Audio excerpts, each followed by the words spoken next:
But we'd already sold a lot before we even started doing that, you know? It was just a way. The point of doing this is to get rid of all excuses. Like, it's not really a business. You're competing with people who are not trying to make a living. Oh, this guy got lucky with crypto. Bro, I lost so much money in crypto. Back in the day when I used to sell iPad cases on eBay. There'd be stuff you could do more than 10x on 20, 30, 40, you know? It's not just crypto. People, you don't know if someone's a racist who's interviewing you. It's more threatening as people to watch someone next to you elevate. We boil it back. Why? Or why do we think that? And then you literally come away evolving every single day. He's going to show you how to get 7.5x on sunglasses and 100x on crypto. So subscribe to the channel. Brilliant. Right. 3, 2, 1. Nice. What are we on? Episode car boot sale, the grown-ups. 13, yeah. I need to get my merchandise on, bro. Yeah, this is they. You want to tell them what we did? We went and made Let me put this in the camera. racks at the car boot selling purple, beige, and black sunglasses. And fans as well, bro. It's mad hot at the moment. We killed it. Yeah, these fans here. Little 12-hour half-life. You don't have to put batteries in. They charge off a USB. You just put them by your bed. We used to doing this sales pitch, you know. We've been selling this all morning since 6 in the morning at the car boot sale. Yeah, it was mad. We met up at 5 a.m. Do you want one? Yeah, that's nice. Yeah, we met up at 5 a.m. and drove down to Cheddar car boot sale. And yeah, so basically we got the glasses off someone else who had a sunglass business, but it failed. So we got those basically for free. And we ordered these fans off Alibaba. We spent, what, 20 quid? Yeah, and it's sick. And we did some real cool stuff as well because, like, a lot of what we're doing is we're trying to show people that you can start a business with either next to no money or no money. And half of what we did today was with no money. We did retail arbitrage, and we'll get into it over the podcast, but we realized that, cool, we can sell these sunglasses on our stand for £10. So Shiz went out looking for products to sell on our stand, didn't you? Yeah, so whatever we took, we made some money, and then we went and got more stock from other people selling it who didn't have it displayed as nice, or they weren't actively selling it. They just had it sat there in a box with a load of other junk. So we went, and first time when we sold about 30 quid worth of stuff, I went and spent £3 on 3 pairs of glasses, £1 each. And then we went on to sell those glasses for what, £10, £8, and like £7. Yeah, £7.50, yeah.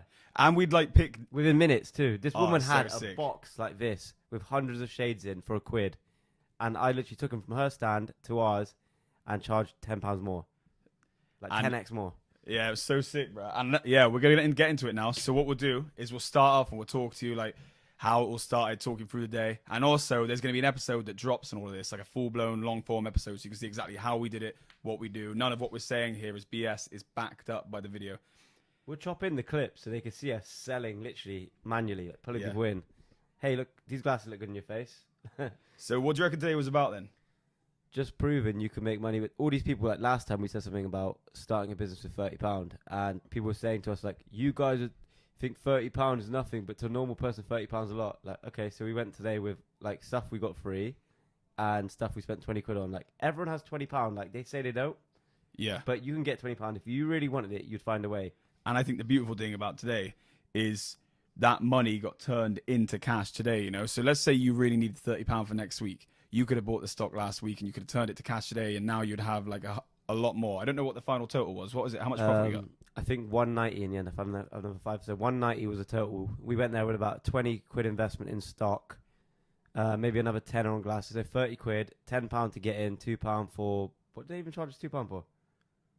Parking. Oh, you had, one was an entrance fee, one was the stand fee, and one was the table fee. £1 for the table. So we paid £13 to get there.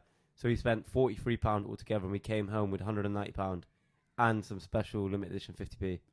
Sick, man. And that was the first time we'd done that in like 10 years. So it was like, it was fun to do it, you know. It was good that you guys have challenged us, and also it pushed us to make some of the best content this channel's done yet. I think that the video we've done today is so cool. I think it's going to really show you guys, like, look, we're not just chatting BS. This stuff actually works. You can really go down to a car boot sale. You can find stock. And we did this with no research. And we can talk today in this podcast what we do differently. You could make serious money at a market stall. If you strategized it, not like we did, we just sort of like, right, it's hot, let's get sunglasses, let's get fans. They're obvious. Yeah, we didn't know what to sell, did we? I just said, I opened up AliExpress and there's a bunch of fans. Order. I hit order within 2 minutes. Says, yo, I've ordered 10 fans. Let's see how they go. I wasn't expecting to walk away with just shy of £200 at all today. I know. I thought we'd make 30, 40 quid tops. And the funniest part about it is we didn't even have a car to take like space. We took a Lamborghini. We only had the front space. We literally had a box of sunglasses like that big and 10 fans. And we came back with actually a few new bits of stock that we didn't turn up with from the retail arbitrage. What did we buy? A couple of watches. Pellex watch. Nice. Pellex gold watch, which doesn't work, and some other gold watch doesn't work. Yeah. Paid 2 for a fiver. We thought we'd sell them 5 each. We need to put a battery in them basically, and then we can sell them on maybe next week. Yeah, the first thing we did actually is we took it out of packaging and we put it on there to see if we could get some interest. And we were going to just try and sell it for out and out more. But I think with the battery, it'll level it up. Yeah, so we're going to try and challenge ourselves from that £20. Well, it's like £40, but we'll say from the initial £20, we're going to try and turn it into what, like 10k or something? Yeah. This is going to be a series ongoing, guys. The startup series. We're going to show you where we can take something and how far it'll go. Imagine if, like, in a year's time, we're messing around with a supercar, you know? Like, we're buying and selling a supercar that started from this £30 investment. Yeah, we should start as from £10 to 10k, because really the entrance fee is £10. That's all you need to get going. You could clear out stuff from your garage, and then that could be your working capital, you know? Exactly. Like, we worked out today that we made £45 at least from retail arbitrage. So stock that we didn't even turn up with, stock that we bought and cashed out on our stand and then took to, yeah. Literally a 5-second walk from our store to another store. I bought 3 glasses at first, £3. Then we sold them for, I don't know, £20. Went back again, bought 5 pairs of glasses, sold all of them. Do you know what the craziest part about it though, bro? You bought those sunglasses for £1 a pair. And we were selling sunglasses 2 stores away for what, like £10 or £15 for 2. And we didn't even have the presentation. I reckon if we took a tablecloth, that's one thing I think we lacked today. We had a dirty old table with a cheddar across it. It didn't look very professional at all. But we went on a last minute thing just to prove you can make money and there's no excuses, because that's the common theme, is that everyone is making excuses of, I don't have £30 to start a business. Hold on. Just don't drink coffee for 10 days. You know? Exactly. Don't have a Nando's this week. Like, you can survive without a Nando's for a week. And £30, let's be honest, is not much money. Do you have like 4 or 5 t-shirts that you don't wear? Do you have some trainers? I'm telling you, if you took that stuff to the car boots today, you turn it to cash, you then go to some other stands, buy some more stock. If you were smart about it and you watched our next video and you really take on board what we're saying, I'm not even kidding you, you could go with some clothes and come back with maybe £100, £200 in cash. And then when you've got that kind of money, then what's your excuse? Then you can really make big things happen with that kind of money. If you take £100 and segregate it from any of your expenses, you will never touch this. This is only for the reasons of buying and selling. You will see what we do with this. We will turn this money that we had today into big money. A lot of it comes down to discipline. You know, like, I don't have £30. No, you do have £30, but you can't go without the things that you want to go with that £30. Yeah, and then when you make that £100, if you want to be really sensible and make sure you make something out of it, because sometimes you can buy stock which is dud or it breaks or gets stolen. Like, every time you make £100, you take £10 out and you invest it in something. You know, you could put it into the stock market, crypto, anything, just something that will grow. Yeah. You know, you don't. People think you have to put in millions. Like, you just put in little bits incrementally, and it will grow. You know. So what you like, investing money is like, so people don't know about investing money at all. They don't know about saving. They don't know about investing. And that's part of our plan actually with this money, isn't it? That as we start to build it, we're going to invest portions of it, put some into different stocks, and we expect at some point to be making an episode like, look, we just lost half, but it's not going to mess with our head. We'll continue working. In fact, we're excited to the time we lose it. But the point of the matter is we won't lose it all because we're not going to put all our chickens in one basket or all our eggs in one basket. That's how I feel too. Like, there will be a step where we will take 1 step back and then we'll have to go 2 steps forward again just to make up for it. Yeah, because it's normal. It's completely normal. Both of me and you have been wrecked by losses. Oh, yeah. Had times when like our savings have been collapsed or just like destroyed by some little rat or whatever. But then what happens? It becomes part of the story. But you know what? Some people will let the bad thing become part of their story negatively, and it actually changes them. They become like more resilient. Coward. Oh, yeah. Some people get broken by it, but if you get more resilient and just accept it's a part of the process of climbing up, it's normal, you know. But some people will break and be like, "That's it, I'm done." So we did pretty good today, bro. What will you do differently now to make big money? You got to go back there. Let's say you work a normal job. You want to make this your vocation, and already we made £200 today. That's decent money, right? So yeah, let's call it 150. I don't know, 130 profit. So if you want to build this to a business, like some of those guys that we saw there, and literally double your salary, let's say make £1,000 a week, how would you do that? What would be your plan? So the first thing I noticed is we need a tablecloth, just because it will look tidier, you know, like a white tablecloth, maybe display stand. Like, you can find that stuff on Gumtree for free, you know, like a display stand for the glasses, because you couldn't really see how nice they were or whatever. So that'd be the first thing, and also where you get your pitch, what has the most footfall, you know. Yeah. Maybe being like 2 along that way, where everyone walks on the walkway would have got more attention because we were kind of tucked away, weren't we? What was the most successful person you saw? I don't know. There's too many stores. There's probably at least, 200-300 stores there? Yeah, there's a lot. It's hard to work out who's doing well, who's not, but a lot of people were just there, like, selling stuff for £1, £2. I don't know how much money they can make in a day like this, but... And there is a problem in it, because I would like to know how much those people made, the ones selling £1, because where we bought our stock for £1, if they weren't giving much sales, so they weren't putting much into it. If they'd have put more into it, but who knows? There's not a right and a wrong answer for this, by the way. I'm just interested in, I wonder if it pays more for them to do volume, £1, or to do what we did, the hard sell. Yeah, because other people were selling stuff so much cheaper. Like, we went, like, a few stores up, a quid for glasses. We're trying to sell them for 10. We're doing 2 for 15, and towards closing time, we started doing 2 for a tenner just to get rid of stock. And it's that balance of, do I make more on one product, or do I try and sell 2, but still make, what would make more than off 1, I like the idea of having the higher ticket price because I think the business is more manageable. The first thing I'm thinking is there was a few times when our market store was like really crowded, and I was trying to keep an eye out to make sure no one nicked anything. And imagine if that was pounds, so the footfall's exponentially busier. You can be like, shit, has it been nicked? And I'll tell you another thing is, like, I think me and you are natural sales guys, so it's fun. I got a real buzz. Like, it doesn't matter how much or little the sale is, just getting money out of someone who didn't want to part with it, and now you've convinced them, bro. That's fucking sick. It's nice that the cash part is only they give you like a note. Like, it's not the same as a card thing. Like, here's a note. No, break them off, change. Here you go. Put it in the bag. Then before you know it, you're pulling like a bunch of like folded up notes. And we saw a perfect example. You were in the last podcast talked about how your favorite way to sell is like suggestive sales. Yeah. And do you want to talk about that and how that works? Yeah. So, like I said, it's easy to lead people. Don't ask them questions. You want to buy these? Like, here you go. Put these on. Give me a £5. You can have them. Bang. Sold. Yeah, and we had a lady who was literally doing that playbook, like word for word, the way that she says it. He was like, yep, do you want to do this? And she's like, yep. And like, he was like, add this on. And in the end, she gave £20 and she didn't say no to anything. And we thought, like, how much money could we have got out of her? But yeah, she was just saying yes. Like, do you want this? Okay, yeah. Leading the horse to water. It's crazy.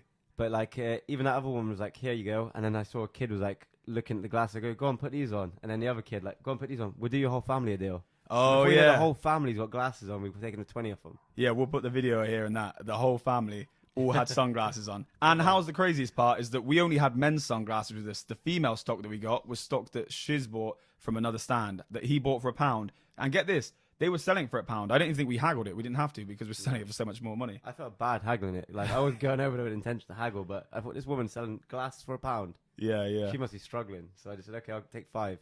I'll tell you the other thing that I do differently is I think I wouldn't take that car again. That was like... distraction.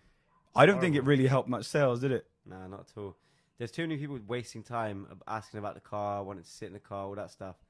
But we turned that around anyway. That was a setback, but we turned it around like, yo, if you want to sit in the car or look inside it, you're going to have to buy glasses. Yeah. So a picture inside the car is included with any pair of glasses, and that kind of helped with the kids in it. It did. Yeah, and that but we'd already sold a lot before we even started doing that, It was just a way of, like, nulling. They kept saying, like, well, we want to sit in the car, So in the end, it was like, look, just stop asking about the car. Let's do business on the sunglasses. And if you buy sunglasses, you can sit in the car because we thought we were being cute doing it. And I think it made good content. So you guys have got to watch it. But no one wanted to care about the sunglasses. You just want to talk about the car the whole time. And the other thing we learned from that is something that you learn in sales is turning around rejections, because talking about the car was almost like a rejection. Yeah. They were coming up to talk about the car rather than the products.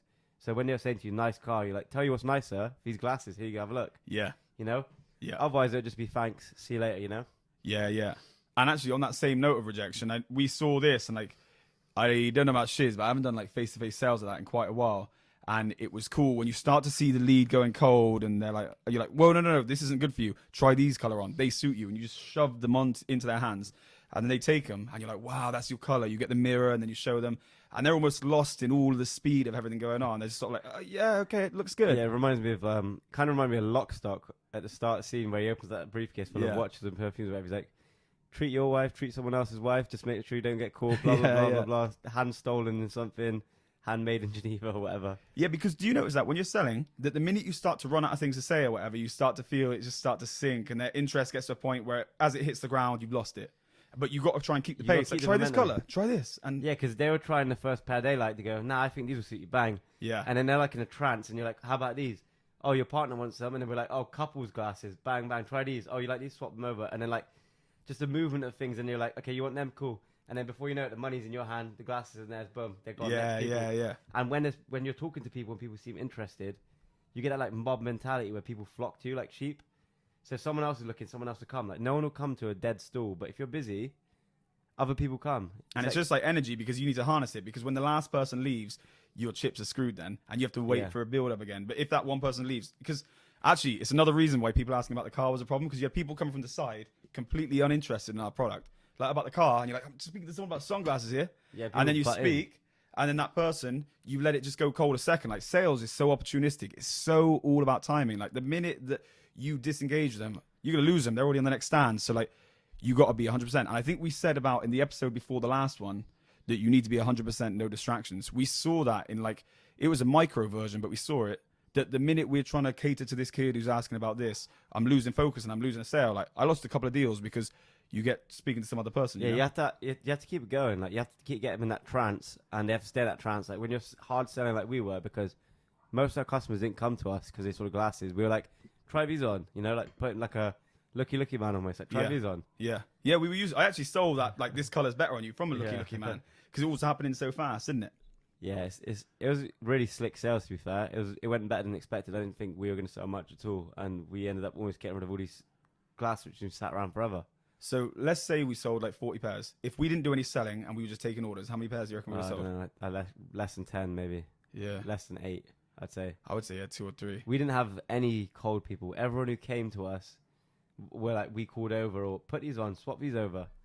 You know, the people who came over to look just picked them up £10. Like, £10 was a high ticket price there because at first, when we were selling fans for £10, people were like, whoa. And I thought, I don't know, that's not expensive, is it surely? But then you kind of realize it is.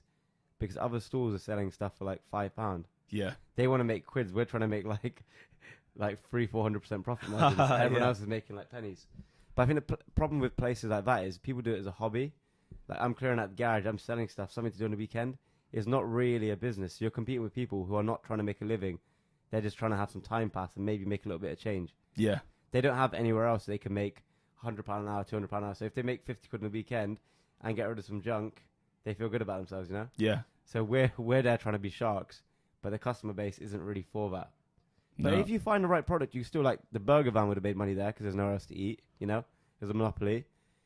And then there was like that dog food woman seemed she was doing all right. The fakes as well. Yeah, the fake person was doing well, yeah. Yeah, it looked like the biggest business there was like someone selling fakes, wouldn't it? Yeah, fake trap star and fake hood rich. Like we wouldn't say you should do that, like it's bad stuff and you're gonna get in trouble doing it. But this guy's probably had a serious business, like probably making £1,000 or 2 a week. Yeah, yeah. Like very impressive. But you know what? I think at that you're on running time. You know, if you're doing that kind of stuff, it's only a matter of time until trading standards or someone sees you in it. Yeah, we were saying that earlier. Like anything you take a shortcut in, even if you're getting away with it, at some point it's gonna catch up with you. You know, like we've all experienced it. We've all been there. Everything comes at a cost, doesn't it? Yeah, the minute you cut a corner, it's gonna come get you later on in life. Or I don't know. You're gonna get lazy. Like if you're making easy money like that now, and he gets caught and he has to do a legit business without the big markups of fakes, he's gonna find it hard. You know, it's gonna be demotivating. Oh yeah, that's another cost. That's the other thing. Yeah. It's a bit like taking steroids. People who have taken steroids don't like training without steroids. Yeah, yeah, exactly. And the same thing is if you've made fast money, it's hard to make like disciplined slow money. Yeah, yeah, that's it, innit? But slow dough is better than no dough, I guess. Yeah. Rather than doing something which you're gonna get in trouble for and then have to start from scratch. Yeah, and you know what though? Like it is difficult because even in normal businesses, the fast money, this is actually different to like if you're talking about like criminal money, because fast money can be big, but in businesses, like in legit businesses, normally the fast money is the smaller money and the longer money is the stuff that you have to really hold out for, you know? Like podcasting, this could be big. Oh yeah, but it's a slow big burner, patience innit? game. It's a slow burner, yeah, because the competition is so fierce and you're not selling anything. The only times in business when you're making something is when you buy something for X and you sell it for Z, you know, like the price difference, that's it. In anything else, it's just a build up, you know? Yeah. How's your business going at The new one? the new venue? Yeah, it's going all right. So this is another thing, like people are going to say to us, I don't have it, like the whole point of it doing this is to get rid of all excuses. Like I don't have time, I don't have money. Yeah. Like, we started with 20 quid, 30 quid. And we didn't have time. Like last night, I obviously started the business 2 months ago. I got it running. I passed it over to my friend. He's on commission and a wage. Like he's a shareholder actually. So he rang me. So I had it staffed, I had everything. But he rang me yesterday, made an error in stock. So he ran out of chips. So I tried to sort that out quickly. And then on top of that, the card reader stopped working. On the busiest day, like 7,000 people there with nowhere else to eat but our place. Wow, So the crazy. card reader stopped working. I was like, what do you mean? Turn it on and off. Went there, wasn't working. I literally drove to town as quick as I could, bought a card reader, set it up on a drive home, and put it in. He's like, how's it working, really? Don't you have to register? I was like, bro, I registered it on the drive back. So as soon as I get there, there's a huge queue, like backlogged, Yeah. like crazy, like something you see in Glastonbury. And I just plugged this thing in and just started taking orders, like Really? charging everyone, like tap, tap, tap, tap, tap. And yeah, so I finished that at about 10:30, and I probably went to sleep at about 2 after I was finished doing everything I needed to do. And then I woke up, like 4:30, 5 o'clock, got to you, so I was running on 2.5 hours sleep. But yeah, that business is doing all right now. And again, the reason why it does well is because it's monopolized. I mean, it's not doing as well as I want it to do, but we're in a recession right now. People don't have money, like one thing it opened my eyes up to when I was working it. So our staff member fell asleep yesterday too, so I had to rush there to kind of help out. Fell asleep? Yeah, he didn't turn up to Oh, work. right, he didn't turn up, yeah. He turned up like 2 hours later. But the other thing I've noticed is like how many people out there really don't have money right now. So for like normal businesses, like 1 in 2 or 3 transactions at some nights get rejected, and people have to transfer money across like £5-6 things. So Now, it's like, that happens regular? bro, like 1 in 3, 1 in 4 transactions is a failure. Is that because of the bank provider? No, that's just because of like students. No one has money. Like, Oh, right. People don't have money these days, Crazy, man. Like, as hard as we are saying it is, as much as we're saying it's easy to make money, a lot of people out there are struggling. They need to do other things on the side, Well, this is what it is. It's subjective, Money is easy making money if you're used to a work rate. What I realize is people aren't used to doing all these hours. People don't want to stay up like you stayed up last night. People don't want to work every hour. And I think that a lot of what we say in this podcast, guys, is when we're saying like it's easy to make money. This is difficult. It's easy to make money if you're prepared to give all of your time towards doing this stuff. If you still want to have like all the social life that you have now and make money, no, like they can't coexist. Like she said earlier, everything comes at a cost. So you want to have the stuff that you don't have now, you're probably going to have to give away some of the stuff you do have now, Yeah, and the other thing I always notice is I think if that was my last £10, I would not be spending it on a burger. I would not be in this club right now. Yeah. You had people who come there and ask us to buy like bread buns because they want to line their stomach like for £1 or whatever. Like, bro, what are you doing? It's mad, man. Like, eat at home or don't even come out. You don't have the money to go out. Just stay in for 6 months, stay in for a year, build it up. Then you could have a nice work to social life balance, Yeah. And then you could have some money invested, some for a rainy day. Your working money to do stuff with, go on holidays. Like, if you keep spending, you never have money to make money with. Like, money makes money. And I also you need it to make money, really. Yeah, you do. And you also need to get As small yourself. as you need to start. You can't keep spending your last penny every month. I know, and you also need to get yourself out of that, like, wanting to have fun versus, like, you need to find fun in your work because Shiz and myself have bigger social lives than people who would relinquish who wanted their social lives in their early 20s. But still, like Shiz just said then, he was working yesterday, we're doing the car boot today, and we're now doing the podcast. Like, this probably isn't a life that a lot of people want, where it's just work all the time. It's Sunday. Yeah, and even earlier when we got back from the car boots, I was like, bro, I need to have a nap or whatever. And I just closed my eyes for 5 minutes. Cool, let's do it. Like we could have just gone home and called it a day. Yeah. And we still would have done more than what most people are doing, Yeah, man. But we had a mission and we finished it, Well, we're finishing it now, actually. So 25 minutes ago. So the thing is, it is easy to make money, but it is also a sacrifice, and you have to be willing to sacrifice. And I think that a lot of the people who say, like, I can't come up with £30, that's a lot of money. Look, you can come up with £30, go get clothes from your closet, sell them. But what you can't do is you don't want to give up the time. And actually, I see that as rare. I think a lot of people don't really know what hard work is. Like, when you're working, like, I think you live, sleep, breathe work, Like, your whole life is work. You look after families work. You look after your loved ones work.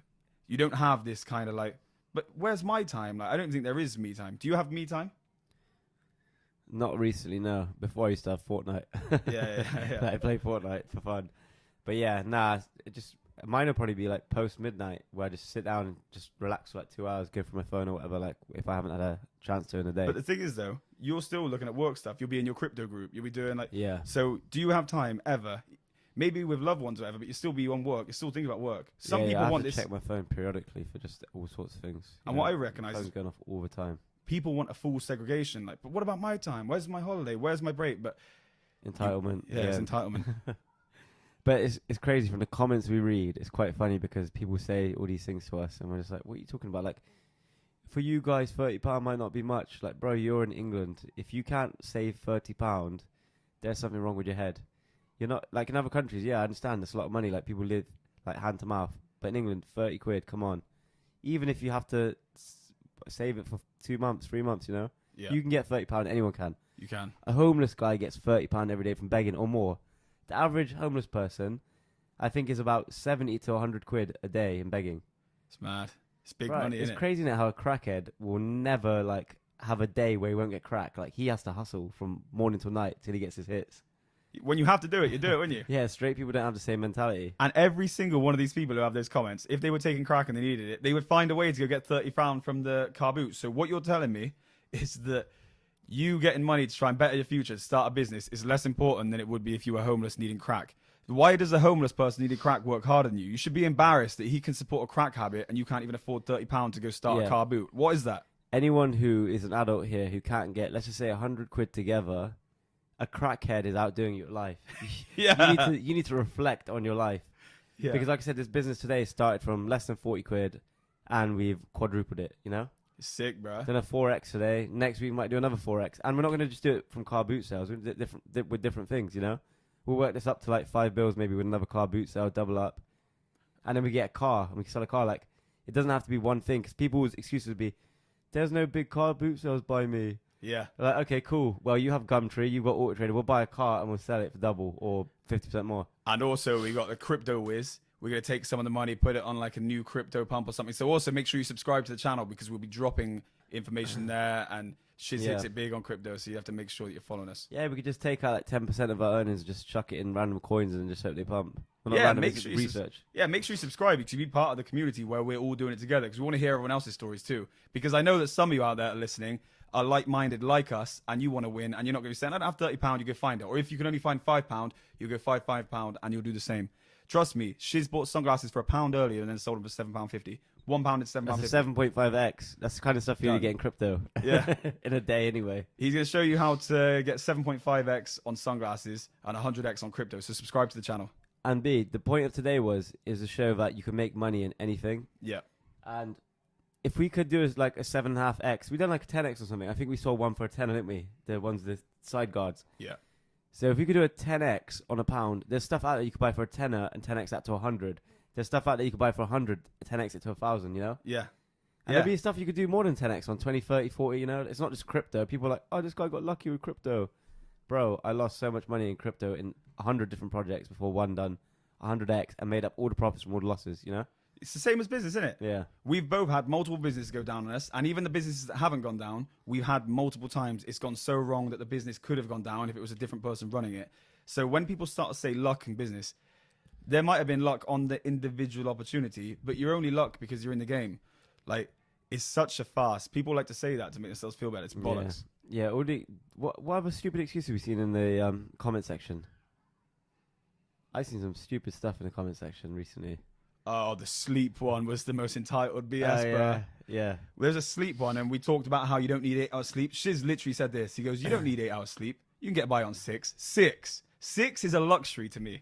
He says get by on 6, and then people said, oh, here's another scientist who knows nothing. You cannot get less than 8. Bruh, is that the reason why you're broken on your ass still? And I'm not, nothing against someone broke. But if you're going to come onto a business channel and you want to find out how to make money, and then you say, but I still want my 8 hours. Okay, go get your 8 hours and stay broke. Right, it's like they came here to a business page to learn, and this is the reason why they're not going far, because they have these excuses. There's no accountability at all. If you want a rest and wellness podcast, go somewhere else, and they might tell you to get 10 hours. They might say you're crazy for wanting 8. But if you want to make money, you might have to go without, bruh. I wasn't even saying get less than 8 hours sleep. I was like, when people say they don't have time, sleep is entitlement. If you're not where you're at, lose a bit of sleep, maybe for 1 day a week, 2 days a week, maybe for a month, sleep an hour less. It's not going to kill you. Bro, who is sleeping 8 hours a night? I honestly don't know. Anyway, I couldn't even do it if I didn't have work. I just if you look at everyone who's successful, I'm talking about like super, like Mark Wahlberg and stuff like that. Like, they sleep like 4 hours a night. Like Elon Musk sleeps like 4 hours. Like all these guys are sleeping 4 hours and they're fine. But and this whole 8 hours thing is just more like science from like the last 50 years, because before that, if you look historically, people doing dual sleeps where they sleep like 3 or 4 hours, wake up, do stuff, with sunrise, and then they'll have like a 3-4 hour nap in the evening or exactly whenever. It doesn't need to be 8 hours in one go. That's just what the health board is telling us now. And in 10 years, they'll be telling us something different. It's like the food thing. Like before, they're saying don't have butter, have margarine, and now they're like, margarine's like plastic. Have butter, butter's healthy, and eat sugars. Like this sugar thing is like the biggest thing cause of cancer. But they were peddling it before, like don't eat fat, eat sugar. Yeah. Like, bro, fat is natural. All animals eat fat. There's no animal out there except for humans who eat white powder in food. Like, yeah. But they were saying that was better. You know, after World War II, they were pushing that and corn syrup. What? So that's what started it. Yeah, like after World War II, there was like a shortage of food and everything else, and they were like, how do they get calories into people to keep them alive? Whatever, like corn syrup, processed sugar, all that stuff was pushed out. Mad. Cheap calories in. Was cancer born after World War then? Really? It's hard to say because obviously medical records and cancer and that stuff, like before, if you died, they wouldn't know how you died. You know, if you just died of a heart attack, they'd be like, it's a heart attack, but they wouldn't know because you had a tumor or something, or you know what I mean? Mad. Because now if someone dies of cancer, it's kind of evident because they'll have like chemo, they'll be bald, they'll be skinny, this, that, and the other. Before, it'd just be like, you're not healing it. You know, you're just slowly deteriorating or whatever.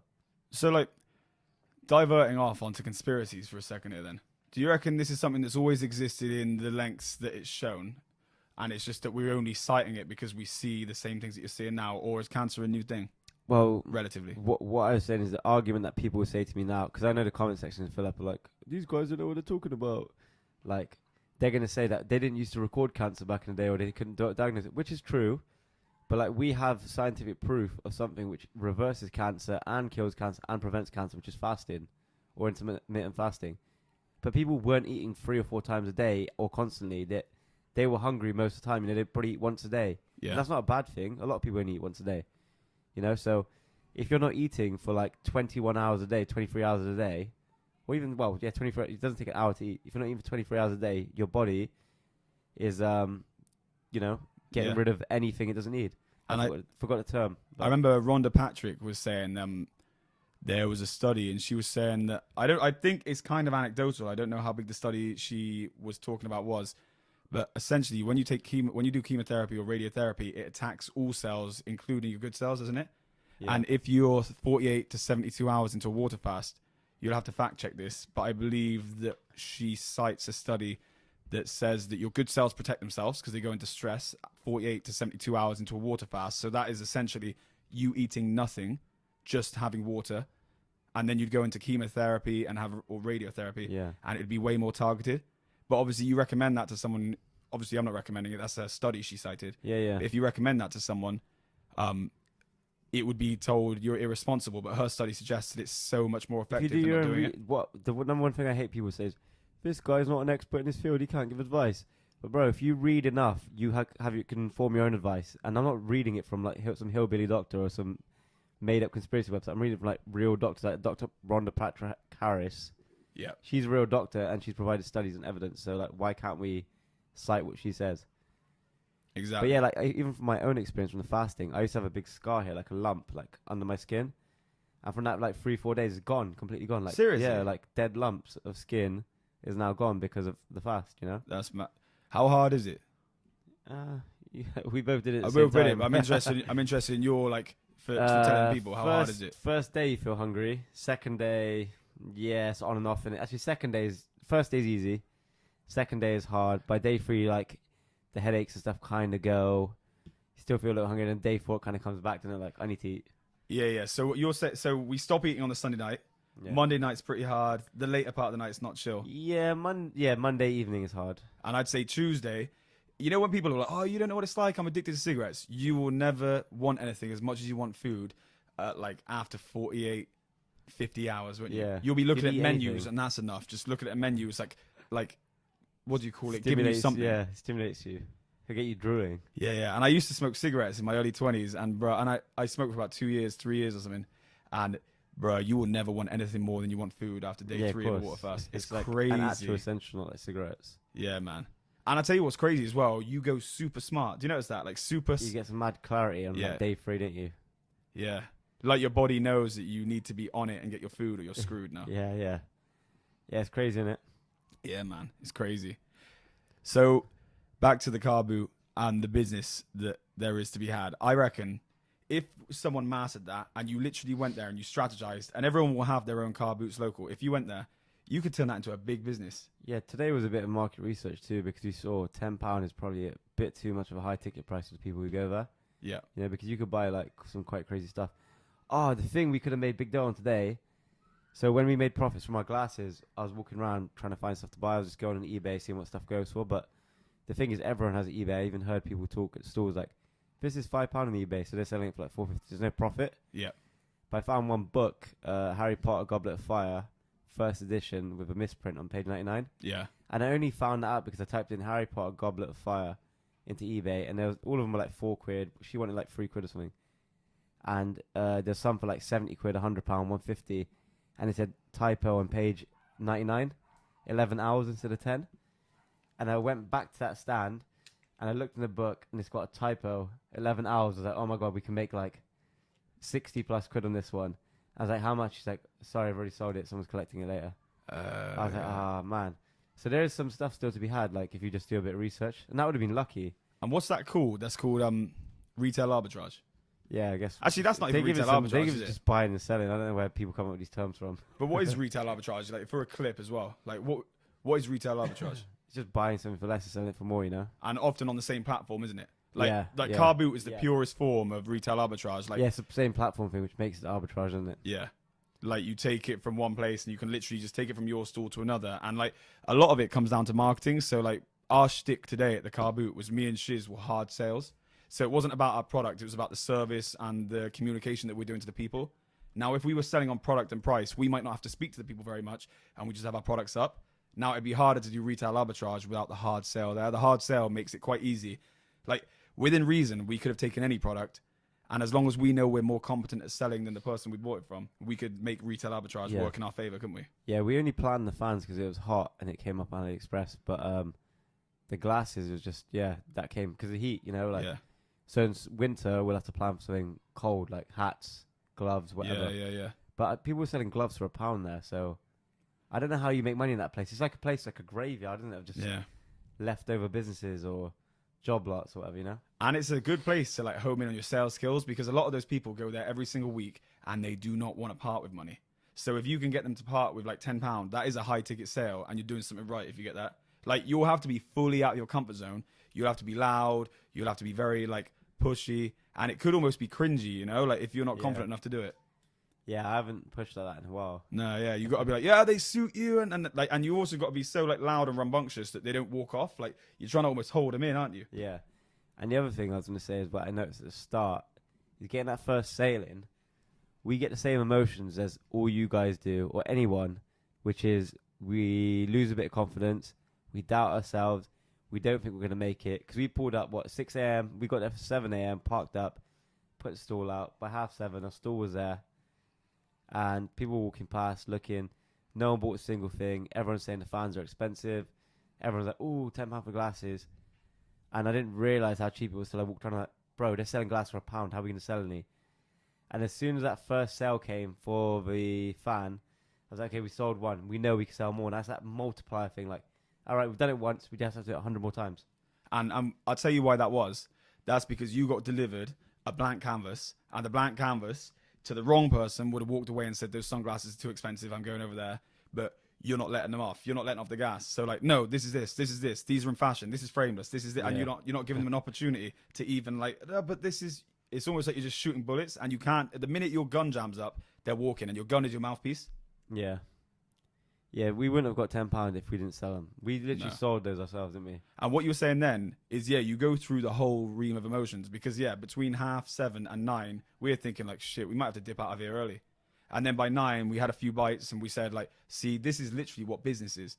It's you're guiding through a black hole, hoping there's light at the end of the tunnel. And you keep telling yourself there's light, but you don't know if there is. And then suddenly you get a little shimmer and you're like, bang, I'm on it. Yeah, because if you ask any of the people who said no to the glasses for £10, they'd be like, they're too much. You're not going to sell any of it over here.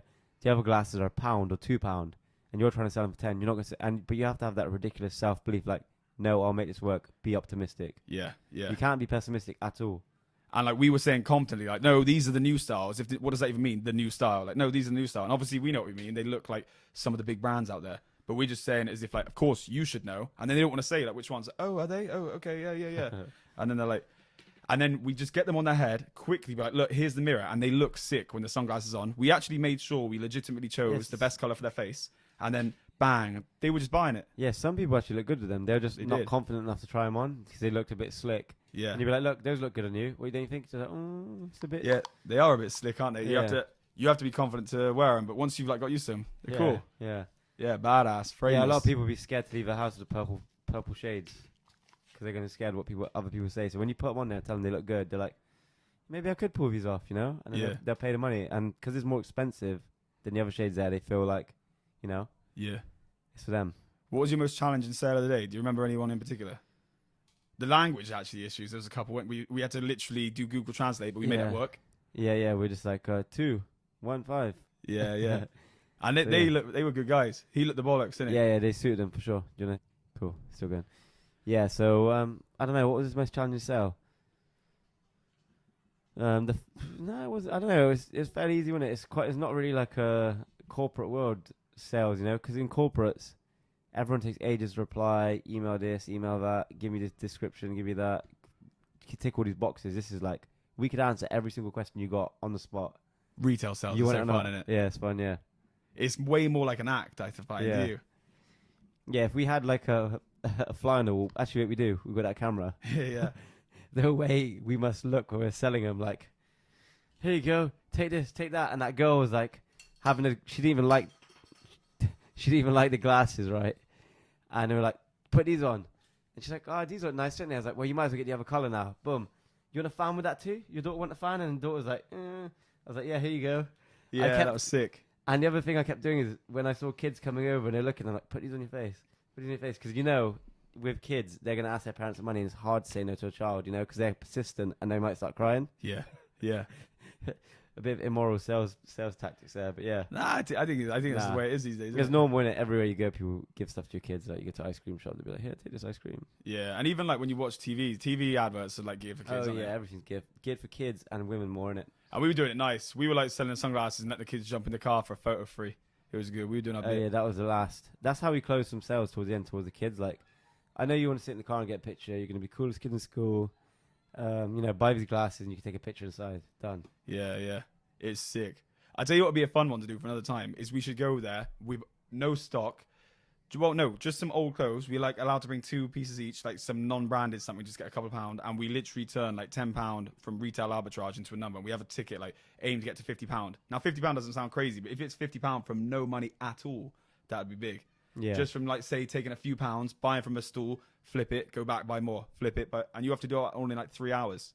Yeah, the whole thing with the arbitrage as well. It's just like, for example, these glasses were in a box in bags for £1 on the floor. Yeah. We just put them on the table. That was it. Next to some other nice glasses, and it just made them look better. Back in the day when I used to sell iPad cases on eBay, there'd be people who sold cases similar to mine, and they would sell them at a loss, and I could never work out how they did it. And they would try to sell them at the prices I would do, but they would try to do just a bit cheaper than me. But because it was a bit cheaper than me, that perceived the quality, and they would still choose mine over. And the point I'm making is like a lot of marketing is perceived quality. Yeah. So those sunglasses that were over for £1 on another stand, they were just packaged badly. We took it to our stand, we sold it with a better service, we told them about like all the features and benefits, and suddenly we were getting like £7.50. And what's the difference? Polishing it and passing it on, basically. Yeah. Like, here you go. Make it look better. Oh yeah, we were saying earlier that we should get tags. That was one of the things. We still had tags on the sunglasses from the other thing, and we forgot scissors, so we still had tags from the other stand. But we made it work. Yeah, I was just ripping them off. Yeah. We ripped it off. But we want to get our own tags so we could go out, do retail arbitrage, and then come back, we'd have grown-ups tags. And then it wouldn't even look like arbitrage. Yeah, we could have got a tablecloth today, some printed out price list, and it would have looked better. Yeah. We just went there with no preparation, grabbed a table for £1, and just stuck them on there. That was it. Simple. So what's your plans for business this week, bro? What's that even mean? Like this. So you've had to come off a big weekend. 7,000 people were at Motion. Yeah. What's the plans this week? Is it got big stuff coming up? Yeah, there's St. Paul's Carnival Saturday. There's some other stuff on Friday. So yeah, got staff manning that, and then like I think I mentioned at the start, was one of my friends wants to start this viral TikTok marketing thing. So I think he's almost ready to start that. Sick, So, man. What about you? No, like I finally got Europe breaking even, and that was actually, it goes a testament to this thing that we were talking about earlier. You know, like when you think it's not going to work and it starts Yeah. working, is after 18 months, like we finally started making money this month in Europe, which is sick. And yeah, it's been a hell of a slog. It's corporate though, so a lot of it's relationship building, and the relationship take months and months and months to build and like to break, or not to break, just to build and to like maybe show them where we can provide value where that other people couldn't. And yeah, a long time going back to Holland next week, which would be good. Nice. Yeah. We got a great guest on. We got the episode to chop up, this cool one that we just done, Yeah. and we got a great guest who was on The Apprentice finalist, so he's coming on. We got an exciting week. Yeah. What's he doing now anyway? The guy from The Apprentice.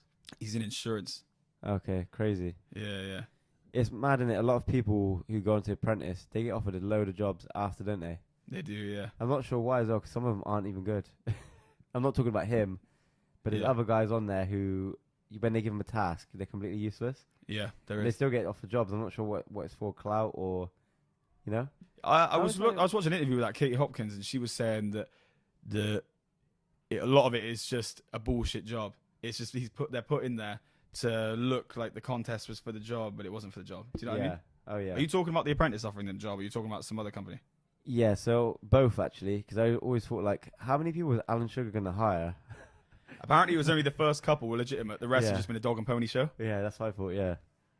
Yeah, like, So funny. Like, even Donald Trump had one. Like, I can't imagine him hiring all these idiots from the show. nah, Like, how many can you hire in those positions where you put them at top positions to, like, run a business? can't be many more. And like, also, how good are they, and how much do they really fit the business? Yeah. Talking to Donald Trump, bro, you seen that he could get 400 years in prison? They're trying to put on him. 400 years. Yeah. How can you even give a sentence past physical being being able to live that long? And haven't they find like bribes with the Bidens? And then you've got like Trump getting arrested and Hunter Biden's at the White House dinner in black tie. It is shambles. $10 million This in isn't even- confirmed bribes. Yeah, this isn't even conspiracy at this point. It's in mainstream news that they have confirmed that they've taken bribes, and they're just still sat there. Like, everyone's asleep. Like, bro, these guys should be in jail. I watched the most interesting 3 hours of Bobby Kennedy talking as well. He's a proper boss. Yeah, he's cool, innit? Yeah, man. He would be cool to be a president. Like I said, he's got Sick. king's blood. Like, his dad was assassinated, which shows he was going in the right direction. He actually talked about taking down the Federal Reserve and all these dark powers controlling America. Yeah. And then he got assassinated. So his dad's like a martyr. So he's like a martyr's son. Like, he should have an army behind him to say he should be next president, you know? Yeah. He talked about how, I think it was Uncle John Kennedy they tried to bamboozle him with the Cuban War. That they said that rebels were on the beach and they were losing them, and they were Castro was doing them in, Yeah. and he nearly let troops go out, and then he found out that it was the CIA trying to manipulate him. And he said it's a giant manipulation machine designed to keep the war machine moving, isn't it? Yeah. I don't want to quote it because I can't remember, but at one point there was a guy who was led to start the FBI or the CIA, I can't remember, but he basically said that it's getting out of control. Like, he was obsessed with, like, getting into every aspect and covering everything, like, getting more power from the government, and I think it has. Yeah. Like, they lost $6 billion the other day, and then that Wagner group in Russia tried to do a coup on Putin. Like, you gave that money to those guys to try and get Putin out. Come on, just admit it. Just like when they lost that $1 trillion or $2 trillion was unaccounted for, next day half the Pentagon blows up from the plane. So do you reckon they gave that $6 billion that they lost Yeah, to the group? Yeah, they must have, because they can't. I think people are starting to get a bit annoyed that they're giving so much money to Ukraine, Yeah. and they're only allowed to give a certain amount because of Congress, this and approvals and all that. So now they're just sneakily giving it and saying we lost it.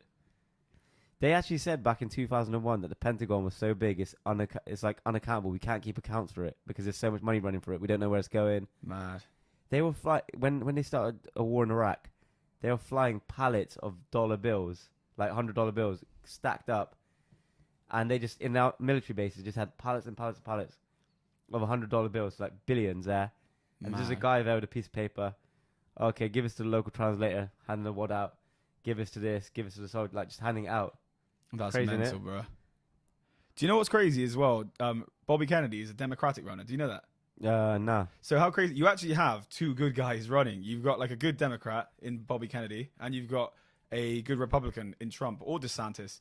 But you have this like dark. How is he? He can't beat the Democrats, can you? Because Yeah, imagine, I would like the Democrats to be in, because I don't have a political party. I just want honesty. The The Democrats traditionally though were the better party, like the more wholesome party, weren't they? The Republicans were always like the evil ones, the lobbyists and this that and the other. No, because and the you're right wingers. so you're going back like say 20 or 30 years. What the republics were originally done. Republic was made as the Republic of America after the Civil War, wouldn't it? Yeah. So it's there to protect, and that's why they're so heavy on the amendments. And I think a lot of people are like, yeah, come on, they want to, like, the reason they keep their borders tight and the reason they keep the guns free is so that tyranny can't like bestow. And I think that a lot of like right wing people are Republican, but the Republican doctrine isn't to do with right wing. Does that make sense? It's to do with protecting and preserving and to stop corruption. Yeah. Yeah, I guess there's association with the red states like Texas and all these places which were like, like racist. Yeah. Were always Republican. But I think what happened anyway from what I watched before is by like Bill Clinton's time, the Republican and the Democratic Party was pretty much the same thing. They had the same values, Yeah. Now they're just two opposing parties. They're not actually following because they've got so many overlapping things, But I mean, like, how would Bobby Kennedy win a Democratic race? Because they would crush him. They'd kill him before they let him get anywhere near. Like, he'd have to win 2 elections, wouldn't he? He has to win or not election. He has to win in Congress to become the front runner for the Democratic Party. Yeah. What are the chances of that? Yeah. They wouldn't even let him speak on YouTube. Yeah, you have to be past the Obama handed it to Biden, Yeah. Have you seen that clip of Obama saying like, I've always said it'd be nice if I could just do all the work and just have some front man who I could tell what to do and he'd do the talking and that and I could actually get on with important tasks. Like that's Biden. Legit. This guy's like a robot. Like they just dose him up with whatever drugs and he comes on there like, hello, and he forgets his words. He doesn't even know who he's stood next to. Bruh, I know, it's He's so lost. crazy. There was like videos of him walking off stage, like literally like a bumbling idiot. Yeah, the wrong way of falling over. Man. Bruh, Obama used to seem such just a good guy. Yeah. He's like so eloquent, so well spoken, like just seems like he's horrible. Apparently humanitarian and stuff, but he's like dropping drones and like thousands of bomb strikes on kids and shit. Like, did you see and that? he's supposed to be a good guy. There was a politician who came out and said that the World Health Organization is the biggest terrorist group in the world. Yeah, I saw that. I can't remember who it was. And I thought it was a boss. It was an American lady, I believe. I think. Yeah. It's crazy though because I remember you get all these people who I remember there's some people that I know who are all like ethnic. They're all clapping Kamala Harris. Like, I was like, why are you clapping her? She's like, she's the first Latina vice president? Yeah. Yeah, first Latina vice president, and she's a boss and this, that, and the other. I go, what are you talking about? You think if she really cared about other ethnic people, she'd be in that position? She has to be acting like she doesn't care about them more than anyone else. It's just the same as you see, like, who's that woman we have over here? Priti Patel. No more immigrants. Like, she pushes that agenda harder than everyone else because she can't show any empathy towards them because they'll be like, she's there to let more of them in. She has to be like, I hate immigrants. We need to get rid of them, even though she's one herself, Yeah. You can't, yeah, so when they were clapping her, and then now all these people who are like, Kamala Harris is boss, I'm like, you still think that? Look what she's doing. Look what they're doing. And she's like, oh, yeah, I was wrong about her. Like, well, I don't like how they try to use those identities if it adds competency to the job. No. Like the communications director, and he said, this is our first gay communications director. No, he goes, our first openly gay communications director. So when he says openly, like, what was the last one not openly gay? Yeah. Biden's whole team is like a clown show of like different colored people and like different backgrounds. Like, no, choose people competent for the job, not because of their orientation, their gender, or their background, And like, this is how like obnoxious they are. They think we're so stupid that instead of us caring about the resume, and we're not American obviously, but they represent the free world. So that, or used to be free world. They represent these people in a way like, are we supposed to be like, oh wow, the first? No, we just want someone good at the job. We don't care what he does in his free time. Does it matter? Yeah, No. they're always trying to glorify all these things, aren't they? Yeah. Like, we don't care. Whatever you do behind closed doors is up to you, but don't make me accept you for this, or like make you think you're better for this role because you do something else in your spare time. Yeah, let's not pretend that you're elevated against this other person who's straight. You're all the same. We're all people, and we shouldn't be celebrating what you do in a free time. Like, you wouldn't be like, right, our first, I don't know, skiing director. Like, your skiing isn't his identity. Just because this guy has sex with whoever he has sex with indoors, that doesn't mean anything. Like, this guy, is he good or not? That's it. Yeah, exactly. And some of these roles, they put them in like to plan for like families or like planning education stuff. Like, hold on, this guy doesn't have a family, so how does he know how to run welfare or, house people or whatever? He doesn't have a family himself. He can't have a family because of whatever orientation he has. Exactly. So they should put people in positions that they know, as opposed to just, oh, this guy's red, this guy's blue, this guy's yellow. Put him in there, Yeah, and then is he really going to be looking out for the future of his kids if he has no interest in having kids? Yeah, exactly. Maybe yeah. he is, or maybe he isn't. Who knows? Yeah, exactly. And the counter argument to that would be is we got to a stage where over here it happens a bit. I guess I don't know. Some people go on about it, but I don't know how true it is. When they say like, oh, they gave this guy a job because he was this color, or they gave this guy a job because he's gay. But like we got to that position because at first we were discriminating against people. Like we don't want any black, brown, yellow, whatever people working in these jobs. Yeah. So then what happened is when these guys had a bit of power or someone came in who was a bit liberal, like, we should be fair to everyone. Then they then put in policies to make sure these people got jobs. And it's probably a good thing because some of them couldn't get jobs before because they're discriminated against. But then it went too much the other way when they're like, you must give these people jobs. Like, no, everyone should be looked at for their qualifications and their CV, not their color or not their background, you know? Yeah. But obviously it's kind of hard because you don't know if someone's a racist who's interviewing you or biased in any sort of way, so there has to be some sort of policy, and it's just like getting that right. Do you know what I mean? How do you do it at your work in terms of like you don't have no equal policy or like hiring people from all backgrounds or any of that nonsense? You just do it based on skill? Yeah, we just do You it based on skill. You don't discriminate against anyone. No, we don't discriminate against anyone. How do we do it? Like, it just works out quite nicely, right? We have an even mix, and it just worked out that way. We probably have more women applying than men, and we probably have more women join our company, and they don't last as long as men just because they find other jobs. Yeah, That's what I've seen, and that's just the way it's worked out. We have a higher turnover for women for whatever reason, and was that for men sales stay. or everything? Sales, and everything else, like all the rest of the operation is kind of even. Like men and women come and go, but in sales, men tend to leave. I don't know why it is, but men in my company seem to last longer than women. But I think that's sales in general, isn't it? Yeah.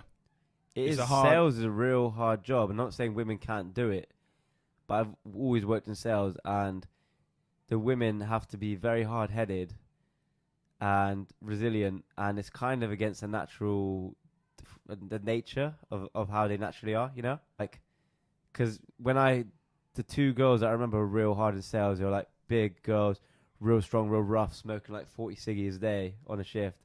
But they'd be in there taking no crap off anyone. They'd be able to talk to builders, anyone from any background, and just be like, have a laugh with them like they was one of the boys. But you also get like the super feminine sales as well. Like I've met, and actually no, I even know girls in my company who are the opposite, and they're just very, very feminine, very good at selling, you know? Yeah. And even actually someone who taught me at Dreams, again, feminine, super, super sick salesperson, but just... Yeah. But yeah, like I think... But it goes back to what we said last time on the whole, like, if you're slightly meek, yeah, someone who is a customer will try and pound you and get the discount, or, you know, get the better deal, or refuse easily, because in sales you have to keep saying no to people. Like, yeah, you have to be able to overcome no. Like, if I said to you, buy this, and you say no to me, like, most people would be like, okay, fine, sorry, and that's it. You know, like, it's hard to ask questions to someone who just bluntly said no to you. yeah, it is. Like today, when we said to people, try some glasses, no. There's not much to work with, you know? And it's awkward. Yeah, it is. I think those kinds of people as well, a lot of them, if they're super standoffish, you can't turn them out. That's what I mean. But I don't know. Some people can, you know? Like the leading thing, like, oh, go on, have a look. You could have a picture next to the car or whatever, you know? You can soften those people up. Because, you know, a lot of the time people are real standoffish with sales stuff because they know if they start speaking to you, they're going to feel bad.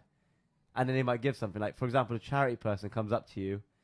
You don't want to start talking to them because the minute they start talking to you, you're going to feel bad for not giving money. So your best defense against giving money away is just not talking to them at all or being standoffish. Yeah. But sometimes they crack you and you're like, go on, I guess you got my attention, I'll give you a bit of money, you know?